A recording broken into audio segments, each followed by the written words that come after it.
In this video, we'll show you how we make delicious mead just using honey, water, yeast, and fruit.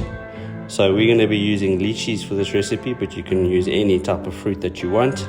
So we've harvested the honey from our hives. This is a multi-floral honey, so it's a mix of macadamia, sugarcane, and whatever other plants have been flowering in the environment at that time. We are using 8.5 kgs for our 20-liter mix, and we're going to be using lychis today that we picked from our neighbor's garden. We're using star sanitizer just to kill any bacteria that may be inside the fermenter or the airlock. This also just keeps insects away from the mix. Then we're using normal brewer's yeast. Remember to hydrate your yeast before you add it to your mix. Just helps your fermentation process start a lot quicker and mix in better. So we add our star san to our fermenter, and we're going to be giving it a good shake to make sure everything is nice and clean. And after that, we'll pour out the star san into a container so that we can fill our airlock. The reason for the airlock is that you don't have this massive pressure build-up when your fermentation starts, because if your gases can't release, you have a massive explosion. There's airlocks you can get on Amazon. I'll leave a link in the description below. So peeling lychees, fingers get really raw, but it's definitely worth it in the end.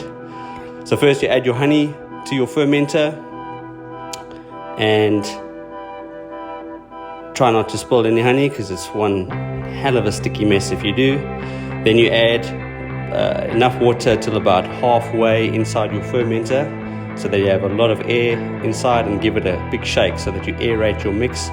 The better your mix is aerated, the better your fermentation process is going to be. Put in all your lychees, juice, pips, everything. You don't need to de-pip your lychees, just put them in just like that. Give it a good shake once again.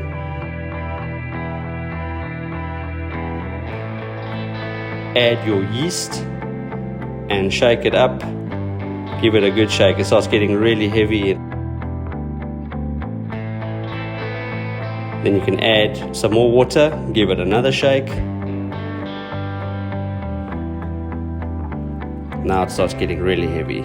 Then fill up your fermenter just up to where the shoulder starts turning, so that you still leave a nice lot of air on top. Now it's really heavy.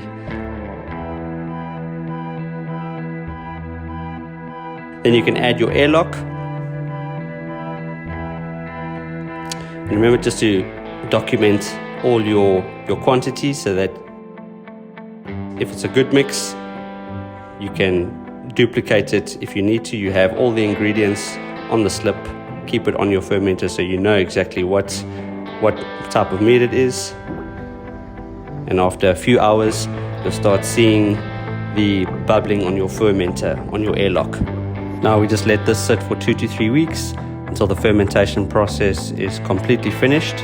And then we siphon the mead out of this fermenter into another fermenter, also known as the racking process, where we will let the mead mature over a few months before we bottle it. But stay tuned for the next video for that process. Please like and subscribe. See you on the next video. Cheers.